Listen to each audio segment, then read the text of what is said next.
Né pour transformer des vies, le révérend Alain Patrick Tsenge est le fondateur des ministères ACER.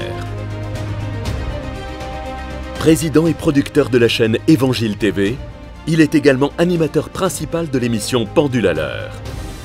Bienvenue à l'émission Pendule à l'heure. Conférencier à succès, l'un de ses messages clés est la formation des disciples et la formation des fils spirituels. Son investissement dans ses fils spirituels est ce qui fait de lui aujourd'hui un père respecté partout dans le monde. Auteur de plusieurs ouvrages, il défend en l'occurrence le message de la foi. La foi, c'est être sûr. Croit en la prospérité. Quand tu donnes l'offrande, Dieu t'apparaît en rêve, il dit qu'est-ce que tu veux. Et en la santé divine. Tous étaient guéris. Orateur apprécié pour ses messages directs et dynamiques, son ministère est accompagné par la manifestation des dons de guérison et de révélation. Mesdames et messieurs, veuillez accueillir l'homme de Dieu, l'apôtre Alain Patrick Tsenge. La sorcellerie fait partie des œuvres de la chair et j'aimerais qu'on ouvre nos Bibles dans Galates, chapitre 5, à partir du verset 16 jusqu'au verset 21. Je dis donc, marchez selon l'esprit et vous n'accomplirez pas les désirs de la chair. Oui. Car la chair a des désirs contraires à ceux de l'esprit. Et l'esprit en a de contraires à ceux de la chair. Oui. Ils sont opposés entre eux afin que vous ne fassiez point ce que vous voudriez. Si vous êtes conduit par l'esprit, vous n'êtes point sous la loi. Or, les œuvres de la chair sont manifestes. Ce sont l'impudicité, l'impureté, la dissolution, l'idolâtrie, la magie, les inimités, les querelles, les jalousies, les animosités, les disputes, les divisions, les sectes, l'envie, l'ivrognerie, les excès de table et les choses semblables. Je vous dis d'avance, comme je l'ai déjà dit, que ceux qui commettent de telles choses n'hériteront point le royaume de Dieu. Amen. Ok, très bien. Ok, je vais préciser certaines choses parce que certains d'entre vous, lorsque j'ai enseigné sur les géants la semaine dernière, vous avez été éclairés. J'ai donné beaucoup d'arguments pour vous prouver que les géants dont il était question, ce n'était pas tout simplement le mélange entre les anges ou les démons avec les êtres humains. Et je vous ai démontré que les démons sont asexués, c'est-à-dire qu'ils n'ont pas de sexe, ok? Et que ce qu'on peut ressentir lorsque ceux qui sont victimes de mari de nuit décrivent cela, en fait, ce sont des oppressions démoniaques sexuelles, ok? Est-ce que vous me suivez? Ce n'est pas qu'un esprit va avoir un sexe et puis avoir un rapport sexuel avec quelqu'un et en plus avoir une semence. Non, non, non, non, non, non. Vous me suivez? Et je vous ai dit que la Bible dit dans la version Louis II 21 qu'il y avait des géants avant que les fils de Dieu sont descendus voir les filles de la terre. Ok? Ok, les filles des hommes plutôt. Et on a vu qu'après aussi, il y a eu les géants. Vous me suivez? Et je vous ai dit, et je reste catégorique dessus, vous savez ce qui va vous aider dans ces questions d'esprit impur, de démons, d'anges, toutes ces choses-là, ce qui va vous aider, c'est l'équilibre. Dites équilibre. Équilibre, dites équilibre. Dans la parole de Dieu, si vous n'êtes pas équilibré, vous atterrissez facilement dans les fausses doctrines. Et je vous disais que certains serviteurs de Dieu, par l'envie d'impressionner et par l'envie d'apporter des nouvelles choses, ils vont dire des choses qui sont carrément des fausses doctrines. Et on ne se rend pas compte de ça. On va prendre certains textes dans la parole de Dieu, on va le mélanger avec les apocryphes, et puis on sortira ce qu'on appelle des révélations. Alors que ce sont complètement des hérésies et des fausses doctrines. Ok, d'où viennent maintenant les géants? D'où viennent les géants? Ok, dans la Bible, d'où viennent les géants? Les géants viennent tout simplement des mutations génétiques, c'est tout. Vous comprenez, l'être humain, au fil des années, a muté. Est-ce que vous me comprenez? Lorsque vous lisez la Bible et que vous voyez là où on localise le jardin d'Éden, ce n'était pas un endroit froid. Ok? Là où on localise le jardin d'Éden, ce n'était pas un endroit froid, c'était un endroit chaud. Si c'était un endroit chaud, alors on peut déduire que les premiers hommes étaient mat. Vous êtes trop calme. Ok, bon. Si c'était un endroit chaud, alors on peut déduire que les premiers hommes étaient noirs. Pourquoi? C'est logique et c'est scientifique. Parce que s'ils sont dans un endroit chaud, il faut que leur peau développe la mélanine. Vous savez, la couche noire que vous, les noirs, vous avez, on appelle ça la mélanine. OK? Et Rémi n'a pas ça beaucoup. Et lui, il n'a pas ça beaucoup. Lui, il est moyen en mélanine. Est-ce que vous me suivez? Toi, tu es très mélaniné. Est-ce que vous suivez?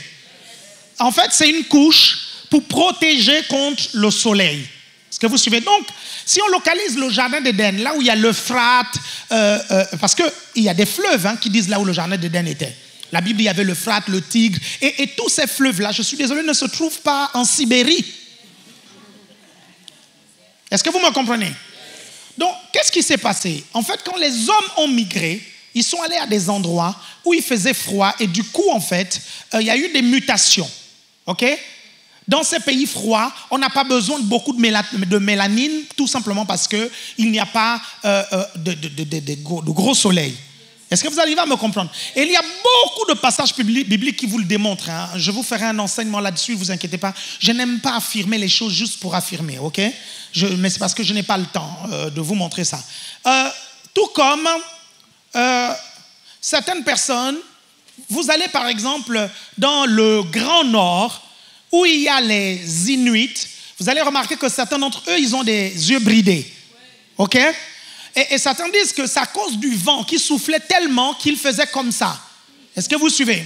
Et à force de faire ça, en fait, il y a eu ce qu'on appelle des mutations génétiques. Est-ce que vous me suivez? Et du coup, en fait, ils ont développé les yeux bridés. Est-ce que vous me suivez? C'est important que vous compreniez les mutations génétiques. Ok? Si tu es court, c'est parce qu'il y a des courts dans ta famille. Si tu es grand, c'est parce qu'il y a des grands dans ta famille. Est-ce que vous comprenez? Vous me suivez attentivement? Et plus dans ta famille, on épouse des grands, plus il y aura des grands. Mais plus dans ta famille, on épouse les courts, plus il y aura des courts. Est-ce que vous me suivez? Pourquoi tu te sens visé, Julien? Vous êtes là? Et donc, sachez que il y a un moment dans l'histoire de l'humanité où les êtres humains étaient très grands. Pourquoi? Parce qu'ils se nourrissaient de cueillettes. Est-ce que vous suivez? Ils se nourrissaient de cueillettes, ils se nourrissaient de fruits en fait. Et il fallait être grand en fait pour pouvoir cueillir facilement un fruit d'un arbre. Est-ce que vous me suivez? Pourquoi la girafe a un grand cou? La girafe a un grand cou parce qu'en fait, la girafe ne mange pas la même herbe que tout le monde. En fait, la girafe a la capacité d'aller chercher l'herbe fraîche au-dessus d'un arbre. Est-ce que vous suivez? Donc, il y a eu des mutations génétiques. C'est une question de gène. Ce n'est pas une question spirituelle. C'est juste une question de gène. Est-ce que vous comprenez? Si ce n'est pas une question de gène, comment vous justifiez qu'il y a des personnes qui mesurent 2,50 m? Est-ce que ce sont des fils de Dieu qui sont descendus coucher avec leur mère? Est-ce que quelqu'un me suit ici? Vous êtes toujours là? Je sais que beaucoup de prédicateurs vont peut-être dire non, lui il est très rationnel, il ne comprend pas le monde spirituel. Mais vous savez, la Bible dit, je prierai par l'intelligence et je prierai par l'esprit. Ça veut dire que si tu favorises l'esprit plus que... non, ça veut dire que si tu négliges l'intelligence à cause de l'esprit et tu ne comprends pas que les deux marchent ensemble, tu seras déséquilibré. Vous comprenez? Quand la Bible dit, je prierai par l'esprit, je prierai par l'intelligence, ça veut dire que les deux se complètent. Donc, ce n'est pas parce que tu es un être spirituel que maintenant tu dois être stupide. Vous êtes avec moi? Bon, quand vous lisez ce passage, on a lu ce passage la semaine dernière. Est-ce que vous pouvez retrouver ça, s'il vous plaît? Retrouvez. Et relisez-moi ça. Je veux que vous soyez calés sur toutes ces questions-là. Vous suivez? Regardez. On va reconnaître les brebis de l'ACER par les réponses que je vous donne là. Il y a quelqu'un un jour qui est venu, un membre de l'ACER, et qui a dit, oui, apôtre, les néphilim qu'il y a dans la Bible, le fruit de la relation entre les anges et les fils et les filles de la terre là. Je l'ai regardé et je lui ai dit, frère, tu viens de quelle église?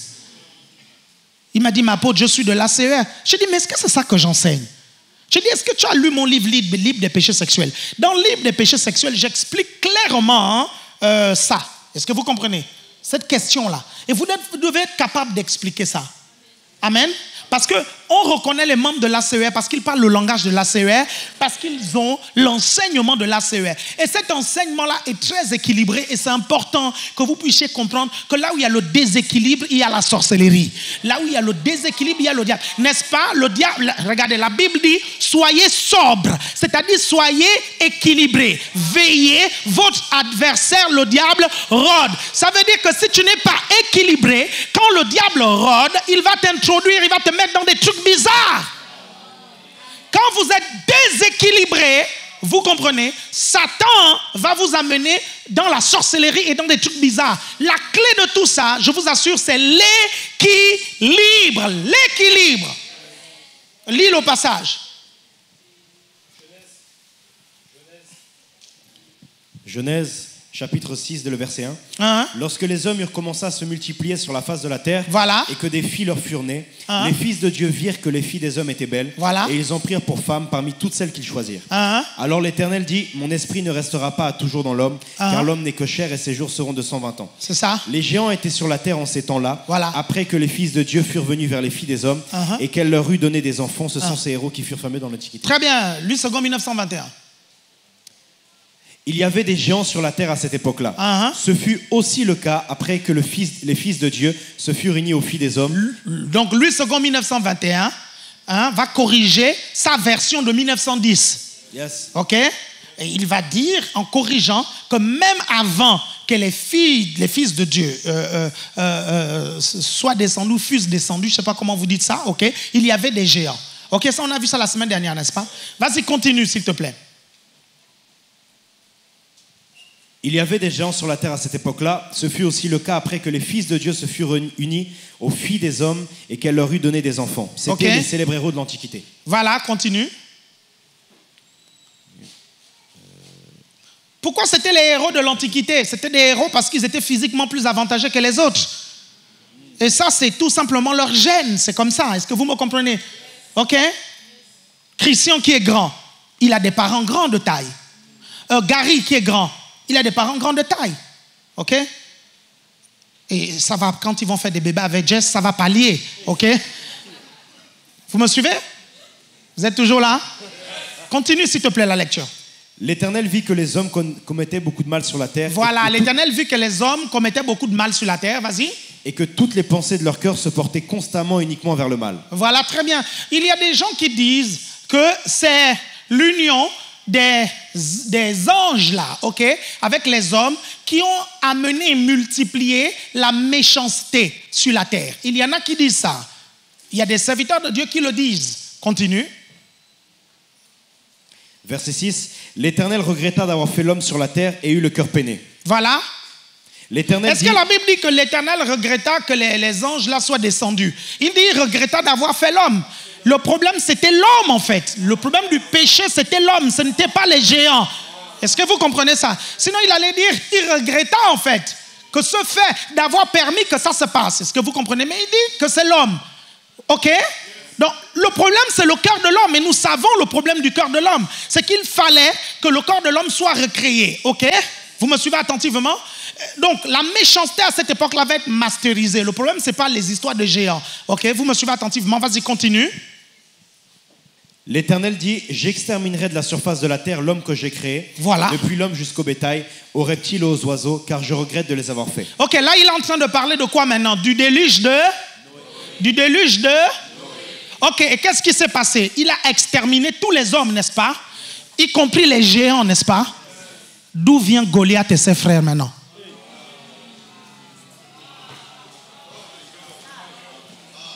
Il les a exterminés. Mais pourquoi il y a Goliath et ses frères? Ça vient d'où? Est-ce que vous comprenez? Les gènes. Vous me suivez? C'est tout. C'est les gènes. Et est-ce que vous voyez que en acceptant le fait que ce soit des anges qui sont descendus, couchés avec les filles de la terre, et ça a donné les géants. En acceptant cette doctrine-là, est-ce que vous voyez là où ça vous amène? Ça va vous amener à penser maintenant que Goliath et ses frères sont le fruit d'une autre vague d'anges encore qui sont descendus. Est-ce que vous voyez? Et on ne va pas s'en sortir. Et ça amène où? Ça amène dans des doctrines telles que il y a des êtres humains qui circulent ici parmi nous et qui sont hybrides. Vous n'avez jamais entendu ça? Et qui sont hybrides, qui sont le fruit, vous comprenez, d'une femme avec un esprit. Est-ce que vous me suivez? Ça amène où? Ça amène certains marabouts à faire croire, à certaines femmes que ils sont capables de leur donner des enfants. Est-ce que vous comprenez ça? On rencontre des situations en Afrique où le mari amène sa femme chez un marabout, et puis le marabout dit, je peux faire quelque chose pour que ta femme puisse tomber enceinte, Le mari laisse la femme chez le marabout, et puis le mari part, et le mari revient, et elle trouve la femme enceinte.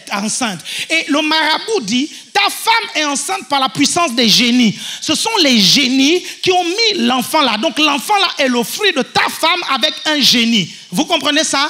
Détrompez-vous. C'est le marabout qui a couché avec la femme de l'homme là. Quand l'enfant naît, vous ne voyez pas qu'il a la tête du marabout.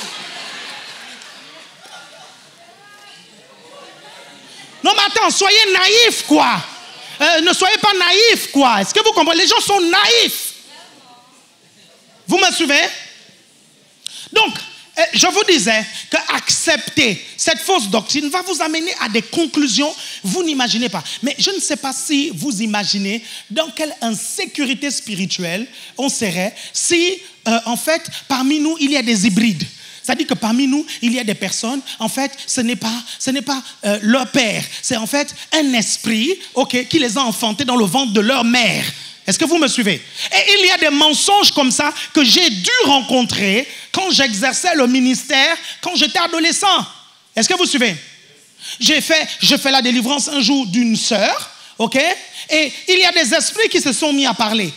Et les esprits ont dit que cet enfant était le fruit d'un génie avec la femme. Est-ce que vous comprenez ça?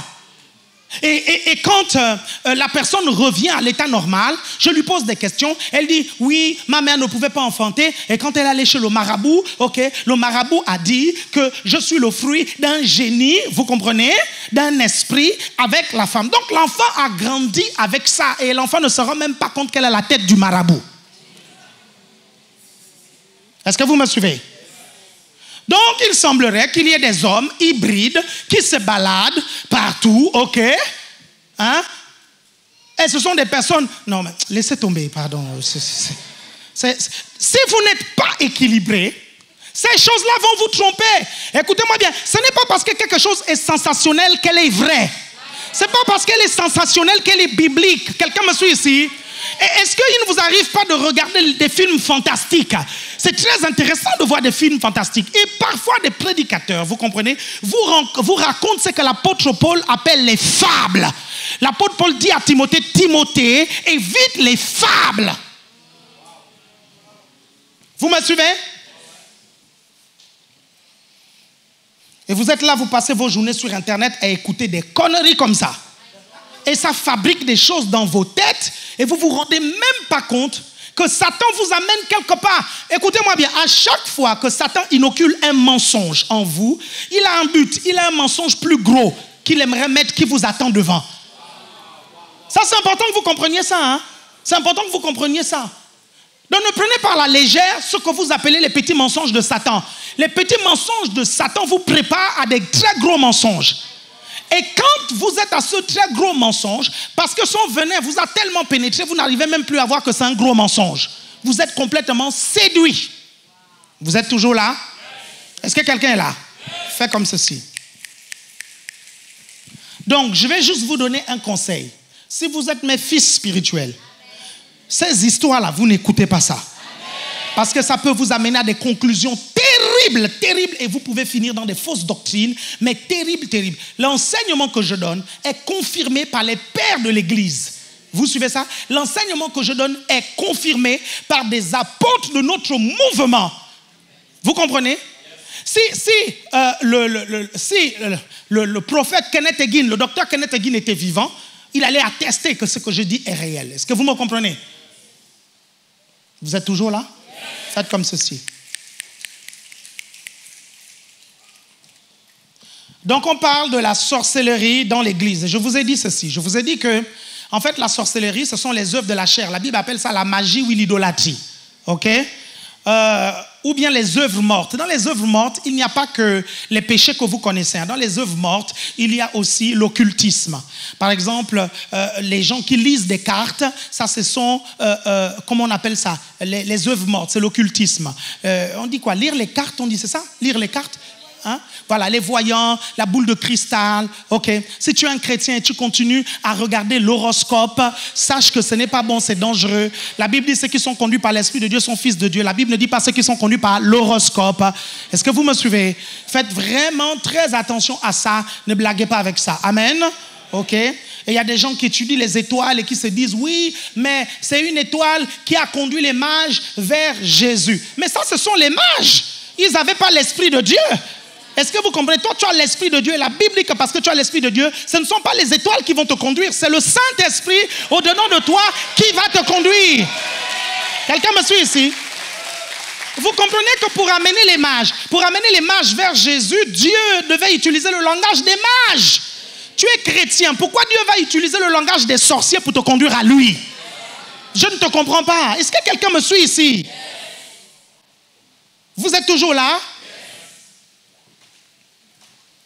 Faites gaffe à ça.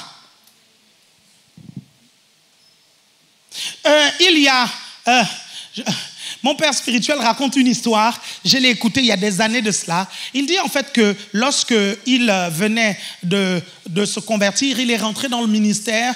Lorsqu'il venait de rentrer dans le ministère, à 20 ans, 21 ans et quelques, Dieu lui a demandé de tout laisser tomber pour s'occuper de l'église. Et donc il a tout laissé tomber et il s'est occupé de l'église. Il devait occuper un grand poste dans une société d'État au Gabon, ok? Et ce qui s'est passé, c'est que son père s'est opposé à son appel pendant longtemps. Est-ce que vous comprenez? Pendant longtemps. Et son père à l'époque, c'était le genre de chrétien diplomate qui a son langage, quoi. Est-ce que vous comprenez? Est-ce que vous me suivez? Donc, le papa est là dans la chambre, il persécute le fils. Et à un moment donné, le papa voit Jésus. Et ça, c'est le papa qui raconte. Il voit Jésus et il dit, Jésus lui pointe du doigt et Jésus lui dit, oh, mais bon sang, est-ce que tu vas laisser l'enfant me servir? Oui. Et puis Jésus disparaît. Est-ce que vous comprenez? Et lui, il vient raconter ça. Il dit, oh, j'ai vu Jésus. Jésus m'a dit de te laisser tranquille avec tes histoires de servir Dieu. Et il m'a dit, oh, bon sang, est-ce que tu peux... est-ce que tu veux laisser mon fils me servir? Est-ce que vous voyez? Pourquoi Jésus va lui dire bon sang? Parce que c'est le langage que le gars comprend. Est-ce que vous comprenez? Vous pensez sincèrement que quand Jésus va apparaître, un wesh wesh, Jésus va parler le langage de la Bible?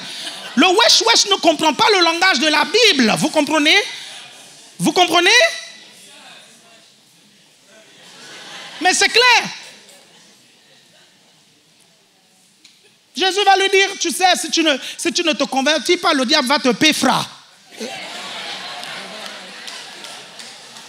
Est-ce que vous savez? C'est ça qu'il comprend. Est-ce que vous comprenez ça? Et Jésus peut lui parler en verlan. Est-ce que vous comprenez ça? Parce que c'est le langage qu'il comprend. Donc s'il vient, il te dit que Jésus m'a dit ceci, ne dis pas non, ça c'est pas Jésus, parce que Jésus ne parle pas comme ça dans la Bible. Jésus, quand il te parle, il dit en vérité, je te le dis. Mais il ne comprend rien d'en vérité, je te le dis. Est-ce que quelqu'un me suit ici? Vous êtes toujours là? Si tu es là, fais comme ceci.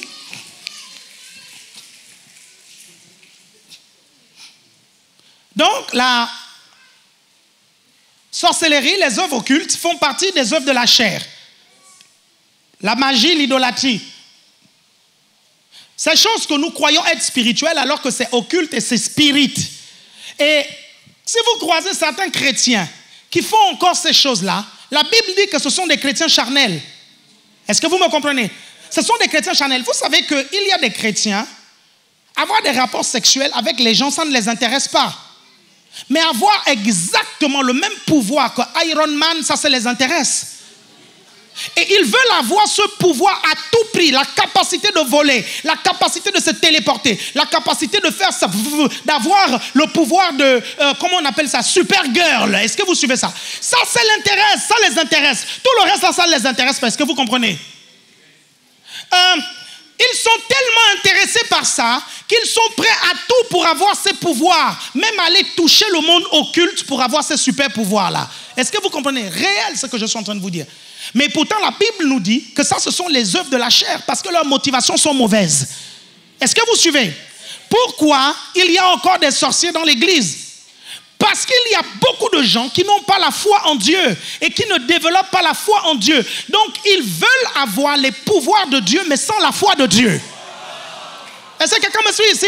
Pourquoi? Parce que quand vous voyez comment Dieu nous demande de développer la foi, il y a une transformation de notre caractère que ça exige. Ça nous demande de la patience, ça nous demande beaucoup de choses. Et beaucoup de chrétiens qui naissent de nouveau n'ont pas la patience de développer leur foi, mais ils veulent la puissance du Dieu de la foi. Et donc, qu'est-ce qu'ils font? Ils prennent des raccourcis. Est-ce que vous suivez? Pour certains qui étaient déjà dans des familles occultes, ils vont continuer à aller faire des choses occultes. Est-ce que vous suivez? Et certains vont justifier cela par la tradition des ancêtres. Est-ce que vous comprenez ça? Comme si, en fait, dans la famille, si tu trahis cela, ok, c'est comme si tu régnais ta famille. Et quand le chrétien se retrouve en train de faire ça, au fin fond de lui, il sait que ce sont les œuvres de la chair, il sait que ce sont les œuvres occultes, mais parce qu'il a ce désir de puissance, parce qu'il a ce désir de richesse rapide, parce qu'il a ce désir de succès rapide, il va justifier le fait qu'il ne doit pas régner la culture de ses ancêtres. Ça, c'est la première catégorie de personnes que vous trouvez. Vous les retrouvez beaucoup. Vous les retrouvez ici, en Île-de-France. Vous les retrouvez en Afrique. Vous les retrouvez en Haïti. Vous les retrouvez dans les îles. Vous suivez attentivement? Vous êtes toujours là? Est-ce que vous me comprenez? Est-ce que vous n'avez jamais entendu que le vaudou est une religion? Qui a entendu ça? Que le vaudou, je pense que même c'est la religion officielle à Haïti, je pense. Hein, ou au Bénin. OK? Les deux, au Bénin et en Haïti. Est-ce que vous me comprenez? Pourquoi? Parce que ce sont les Béninois qu'on a amenés là-bas en Haïti. Réel. Est-ce que vous me suivez? Et ils disent religion officielle de l'État. Alors que quand vous voyez les pratiques du vaudou, vous voyez la parole de Dieu, ce sont des pratiques occultes. Et donc vous allez croiser des chrétiens, ok, qui sont chrétiens, nés de nouveau, mais qui continuent à pratiquer le vaudou. Et vous ne comprenez pas comment il fait pour mélanger les deux. Mais si ce sont les œuvres de la chair et que quelqu'un peut mélanger le mensonge avec Dieu, peut mélanger l'impudicité avec le fait d'être chrétien, pourquoi vous pensez que quelqu'un qui touche aux sciences occultes ne peut pas du tout mélanger? Et c'est là où beaucoup de chrétiens ne comprennent pas, ils sont complètement dans la confusion. Pourquoi? Parce que nous mettons ça dans une autre catégorie, alors que la sorcellerie, la magie, l'idolâtrie fait partie des œuvres de la chair. Quelqu'un me suit ici? Quelqu'un me suit ici? Si du côté des œuvres de la chair, il y a la sorcellerie et il y a la magie, je te conseille de quitter les œuvres de la chair et aller dans l'esprit. Peu importe les œuvres de la chair, ne reste pas là-bas, parce que là-bas, il y a le côté où il y a la sorcellerie et la magie. Ça veut dire qu'un chrétien charnel peut finir sorcier. Est-ce qu'il y a quelqu'un qui me suit ici? Et il y a beaucoup de passages bibliques qui le prouvent, hein, qui montrent des chrétiens qui sont devenus... Regardez, il y a une histoire qu'on m'a racontée. Lorsque j'étais adolescent, il y a un pasteur, un de ses anciens, est venu l'avertir. Et l'ancien lui a dit, écoute, ce monsieur qui est là-bas, je le vois, il envoie des sortes de caméléons à tes enfants. Et le pasteur dit, non, mais tu racontes des bêtises. Ici, c'est l'assemblée des saints, il y a la présence de Dieu. Il ne peut pas y avoir des trucs comme ça. Est-ce que vous comprenez? Regardez. Les démons rentrent dans l'église parce qu'ils trouveront toujours quelqu'un pour les amener. Pourquoi? Parce que les démons se camouflent dans les gens. Donc la sorcellerie rentrera dans l'église parce qu'elle trouvera toujours quelqu'un qui l'amènera. La sorcellerie se camoufle dans les gens. Quelqu'un me suit ici? Non, vous ne m'avez pas suivi. Ça se camoufle. Écoutez, j'aimerais vous dire une chose. C'est important que vous compreniez que le diable utilise des boucliers humains pour attaquer l'église de Dieu. Des boucliers humains. Est-ce que vous comprenez ça? Les boucliers humains. Parce qu'il sait que vous avez l'obligation d'aimer ces gens, ok, et de le détester lui. Donc il va se cacher dans les gens que vous aimez. Est-ce qu'il y a quelqu'un qui me suit ici? Regardez, c'est là la difficulté de notre combat. Le combat aurait été tellement facile si Satan t'apparaissait comme ça, les démons t'apparaissaient comme ça et tu les chasses. La vérité, lorsque quelqu'un a l'apparition des démons, pour moi, ce n'est pas le domaine le plus difficile du combat spirituel. Le domaine le plus difficile du combat spirituel, c'est quand les démons se cachent dans les gens. C'est quand la sorcellerie se cache dans les gens. C'est quand Lucifer se cache dans les gens pour les utiliser comme bouclier humain. Parce que tu as en face de toi quelqu'un, Dieu te demande de l'aimer, ok? Mais il a Satan en lui. Ton ennemi. Comment tu fais? Si tu n'as pas le discernement de savoir que là, c'est Dieu qui parle en lui et là, c'est le diable qui parle en lui. Regarde, on va prendre un exemple très simple. Ok, si tu veux que je te prenne un exemple, prends l'exemple. Jésus se retrouve avec ses disciples et là, Jésus va commencer à expliquer. Il va dire, non, il va d'abord leur demander, il va dire, qui dites-vous que je suis? Ok? Et Pierre va dire, tu es le Fils de Dieu. Ok? Et Jésus va dire, ce n'est ni la chair et le sang qui t'ont révélé cela, ok? Mais mon Père qui est dans les cieux.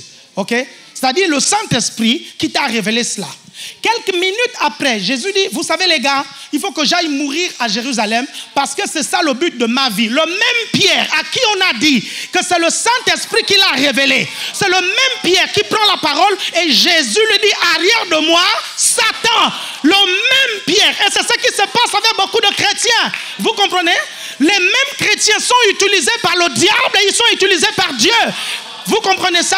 Et il faut quoi? Il faut le discernement. Si tu n'as pas le discernement, tu risques de tuer le chrétien au lieu d'attaquer le diable. Quelqu'un me suit ici? Alors que Dieu te demande d'attaquer le diable et laisser le chrétien vivant. Si tu n'as pas l'amour, tu auras du mal, vous comprenez, à discerner l'ennemi qu'il y a derrière. C'est ça le côté compliqué de ce combat spirituel.